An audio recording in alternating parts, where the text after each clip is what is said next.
Et un bonjour Yves. Bonjour. Comment vas-tu depuis le Lydia? Ah bah écoute, ça va, on continue son bonhomme de chemin littéraire. Là, on est au Salon du Chocolat avec énormément de lecteurs qui sont venus nous voir. Là, ça commence à se calmer. Mais voilà, on a eu une affluence, surtout sur notre stand où on a bien vendu. Alors du polar comme d'habitude, mais pas que.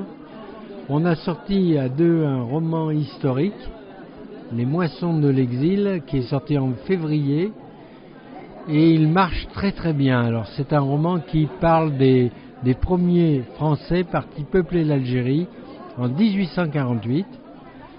Donc on raconte cette histoire, cette longue histoire, une épopée pour ainsi dire, de gens qui souvent miséreux vont devoir s'expatrier et s'installer en Algérie. Nous sommes au 19e siècle et nous suivons trois familles pendant tout le roman. Voilà, un roman à lire si on aime la grande histoire et le roman historique. Et celui-ci, tu l'as écrit quand? Alors, par ailleurs, j'écris des nouvelles, j'ai écrit des nouvelles fantastiques. Donc là, c'est l'épidémie, c'est 5 nouvelles fantastiques avec des grands thèmes qui sont abordés comme la mort, l'amour, la connaissance, etc. Voilà, donc à chaque fois, ce sont des thèmes qui sont illustrés par des histoires fantastiques. Pour prendre un exemple, l'épidémie, nous sommes au Moyen-Âge, un gars arrive dans un village qui a été décimé par la peste. Voilà, donc c'est cette histoire-là qu'on raconte, et ce personnage va rencontrer la mort. Voilà, donc est-ce qu'il va s'en sortir ou non, c'est l'enjeu de la nouvelle. Par ailleurs, d'autres nouvelles, là, Une nuit à Chandigarh. Donc ça, c'est des nouvelles que j'ai écrites tout au long de mes 30-40 ans d'écriture, qui ont été puisées dans des journaux de voyage que j'ai faits durant toute ma vie. Et à partir de ces journaux de voyage, j'ai écrit un recueil de nouvelles inspirées donc de ces voyages. T'es plutôt chocolat blanc, chocolat au lait ou chocolat noir? Ah, chocolat noir, pas de souci là. Le chocolat blanc, je l'exècre, et le chocolat au lait, je déteste le lait. Donc m'en reste le noir, le vrai, le bon. Et là, on est gâté, hein. On est entouré de chocolatiers. Je pense que je vais craquer. Là, j'attendais un peu la fin des hostilités, mais je vais passer aux choses sérieuses. Quand tu écris ou quand tu lis, tu manges du chocolat? Alors, je suis un grand consommateur de chocolat.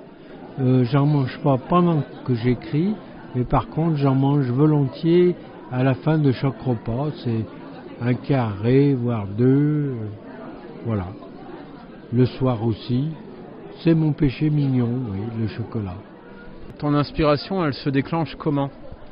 Alors ça, c'est tout dépend. Ça peut être une impression fugitive, ça peut être un souvenir, ça peut être une phrase que m'a dit quelqu'un, ça peut être un paysage, un lieu. Souvent, c'est les lieux qui vont m'inspirer.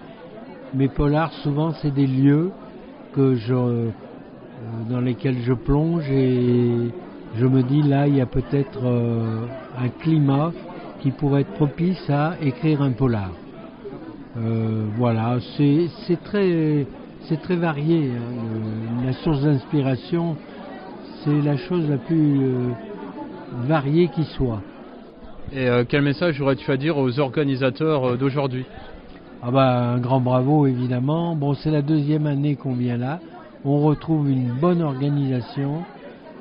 Apparemment, ça a été préparé, c'est-à-dire qu'il y a eu la publicité qui a été faite en amont, de sorte qu'on s'y retrouve et que les lecteurs, les visiteurs sont là. Et ça, c'est donc un bravo à toute l'équipe de ce salon du livre et du chocolat. Et quel message aurais-tu à dire aux auditeurs et auditrices de ma chaîne YouTube qui t'ont découvert quand tu étais au Lydia?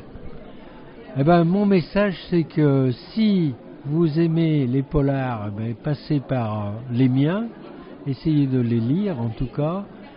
Sinon, je vous propose, si quelques-uns sont titillés par l'envie d'écrire, je leur dis, allez-y, foncez, voilà.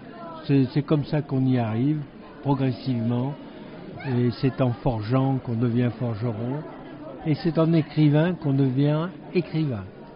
Écoute, je te remercie beaucoup d'avoir répondu à mes questions et rendez-vous à un autre salon. Rendez-vous à un autre salon. Merci à toi.